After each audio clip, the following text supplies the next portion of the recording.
Hello, hello, and welcome back. I'm so glad you're here. This Mind, Body, Soul Mastery podcast is a place where we explore what it really means to live with intention, to lead from the heart, and walk through life with a deeper connection to mind, body, and soul. Whether I'm sitting down with a guest or just sharing what I'm learning in real time, my hope is that you'll hear something that invites you back to yourself. So take a deep breath and let's drop in to today's conversation.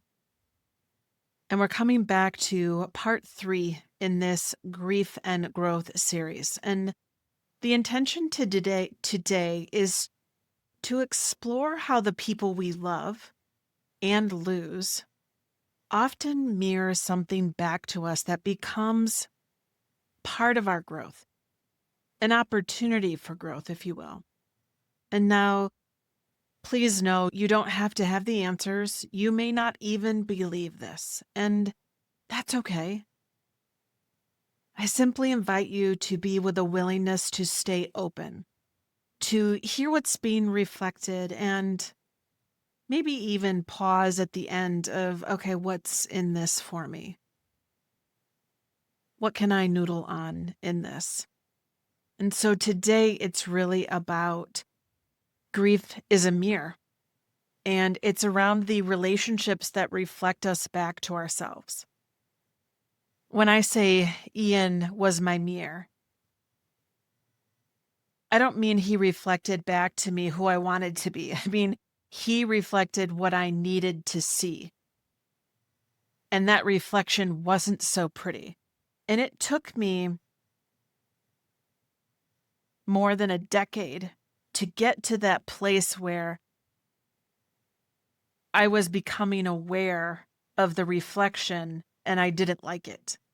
Before we had just been in this continual cycle of escalating and just letting the words spew and getting irritated and frustrated until it, erupted into a big deal. I simply wasn't catching on to the cycle. I simply wasn't realizing that, wow, he was really pushing me to see myself as I was and see the unhealed parts of me. So it was his presence, his pain, and his choices that really showed me the parts of myself where I was unhealed.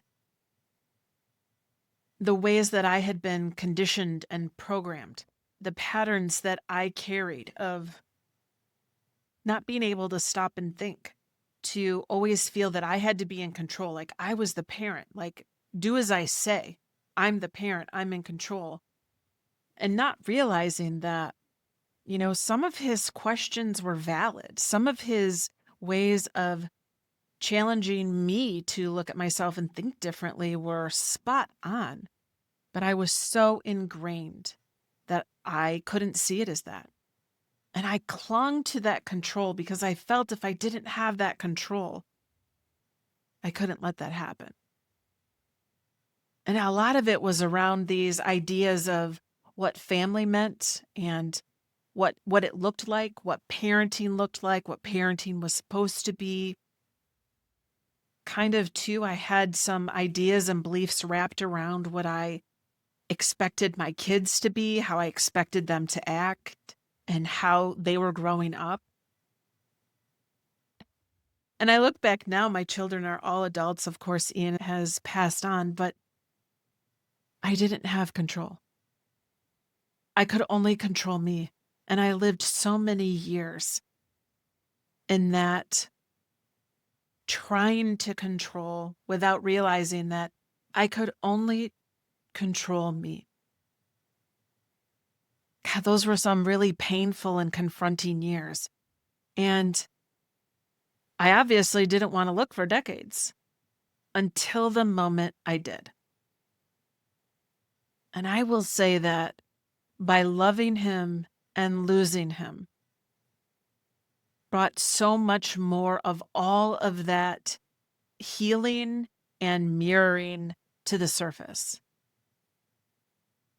And my healing in these areas have continued even the 2 years after his death. I'm still finding things come up in my grief about him, around him.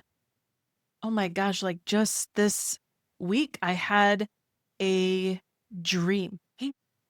And I don't have dreams very often. I know those that say you have them every night, but I don't remember my dreams very rarely. And I woke up remembering this dream, and it was of Ian, like 7 years old, skinny little thing, short haircut, orange shirt on, plaid pants, and he's running and looking over his shoulder like he's running away. And when I woke up, I was like, what was that all about? What was that all about? And because I simply asked that question, my mind, body, soul knows I want an answer.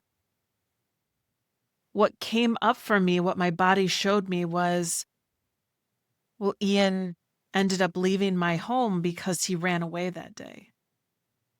As a 15-year-old, he ran away and that crossed the line in that you're not safe in my home. I can't keep you safe. I can't keep you here. And that was kind of the major factor of why he ended up on a flight by the end of the day and change of custody and going to live with his dad in Florida, states away. It was the things that brought up for me that I hadn't acknowledged. And I'll be honest and be sad to say it was, oh my gosh, my kid ran away. I've got it. I knew I had a juvenile delinquent because of some of the things we were going through, but now like this just escalated. It made it worse. And it made me like, oh my God, what are people going to think? I'm a horrible mom. My kid's running away from me. Like, what's wrong with me? I'll be honest, they were all selfish questions, selfish thoughts that I had suppressed, that I had in that moment, that I had that day, but then I blocked them, ignored them, pushed them down, didn't allow myself to sit with and feel. And so this dream and sitting with these things 2.5 years later, it's like my body said, now it's time. Now it's time. And so I had to sit with that, and I had to give myself the grace and the compassion. I mean, I had a ho'oponopono the hell out of that in order to let my body feel safe enough to let it go, to let my body feel the forgiveness, to feel the love, to feel the grace, the compassion that it needed to let go of that stuff that it was holding from 2019. So we're talking 7 years. But again, that mirror, none of my other children have had the situations to cause me to look so deep within myself. And that's the kind of mirror that grief can be. And maybe you didn't lose a child, but maybe one of your children is that for you, is that mirror. I invite you to lean into that because there is loss too around the kind of parent we think we are versus the kind of parent we want to be. This mirror kind of reflects the truth of what we've been carrying. Whether we realize it or not, or whether we acknowledge it or not, your body knows. Your body knows the truth. Your body holds the score. And it's these parts of us that need the healing, the grace, the compassion, the understanding, the acceptance, the acknowledgement that, yeah, I feel this. Yes, I thought that. I had that thought. And yet there are so many other kinds of mirrors in grief. So I invite you to consider your own mirrors. Maybe you have a spouse who reflected unmet needs or the need for deep companionship and you didn't know how. Or maybe you had a parent who shaped your sense of safety and identity. Or maybe you had one who did not at all, period, who couldn't. Maybe you have a friend who saw the real you. and reflected back, challenging your patterns, I would call that lovingly calls you out. And then you might have the friend who doesn't lovingly call you out, and it feels more like a shock, a jolt, a call out. Or maybe you have a role like caregiver or provider that reflected worth and service and purpose. Or maybe you have that role or title and it brings out resentment and feeling stuck for having to be that caretaker or provider and having to put your life on hold. See, it can be either or. Being able to see the mirror, whether it's the positive or the negative, because friend, we need both. We need both. That's the balance. So sometimes the mirror is beautiful. Sometimes it's comforting. Sometimes it's just flat out confronting. Like a slap in the face, like hit me with a brick. And both of these are spaces for growth and expansion. So when someone or something, as we've talked about many different kinds of grief here, is lost, it often reveals what we most valued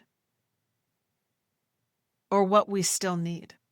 It can change our perspective, can reveal who we were trying to be or who we are becoming. It can reveal what was unresolved or what we wish we'd said. Grief exposes the gap between who we were with them and who we are without them.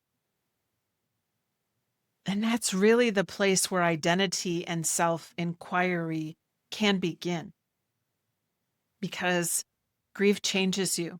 You will never go back to being who you were before because you've changed. Grief changes you, every cell of your DNA. So I'm going to offer you some questions to contemplate. And you might even want to close your eyes and listen. You might want to jot down and journal what comes up. But whichever question resonates for you, I invite you to spend some time and contemplate.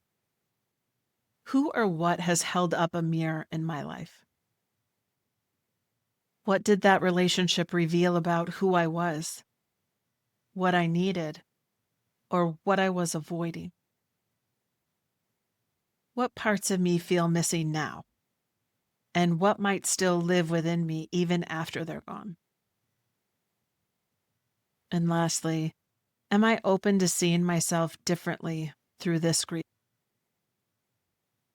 Since the years of Ian's death, he has helped me become more honest, more compassionate, and more present.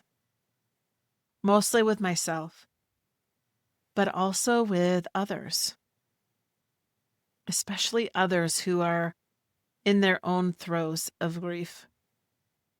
And I can't say that grief didn't erase the mirror, because it sure didn't. I now even see it with some of my other children in different ways, where the mirror still comes up for me. It might not be just as bold or as big as it did with Ian. And every time that mirror comes up, it changes how I interpret what I see. And it causes me to go deeper and to question and look with curiosity to see the truth, see my truth. And I'll be honest, I began to see myself way more clearly after Ian's death than I could in the years that he left and in my healing, because we were still trying to build a bridge in a relationship miles apart. And sometimes the loss of someone dear reveals more than just their absence. It reveals you, the things you're holding on to, the emotions that ruminate, the feelings that ruminate. And the you that's emerging now after the loss of your person, he or she matters. Grief doesn't mean you're broken. It simply reveals that you loved deeply and your heart feels shattered, broken into a million pieces. Yet those pieces are coming together in a new way as you heal. They're rebuilding you, yet also rebuilding someone new because, again, as I've said, you've changed. Your loss affected you. It changed you forever. And each day is a learning opportunity how to live in this new space. As you rebuild you, grieve, and learn how to continue living as well as how to grow in grief and accept that you can still thrive. So much grace and compassion, my friend. So I invite you to take a breath and just notice what's stirred within you. And if this opened something, a memory or a question or a desire for clarity, I encourage you to reach out. Reach out to me if you don't have someone, or share with someone. There's no shame in needing support. And there's, oh my gosh, there's no weakness in reflection. That is healthy. Needing support, sharing, reflecting are all healthy attributes of healing. We've got one more episode in this grief and growth mini-series. And so I thank you for walking this journey with me. And so if something stirred within you, just stop and ask yourself, what part of this was for me? And if you're feeling the nudge to explore your own healing or step more fully into your truth, I invite you to reach out. I would love to walk beside you in that process. You can find all the ways to connect with me in the show notes. So until next time, my friend, be gentle with the parts of you being revealed. You are not alone in this.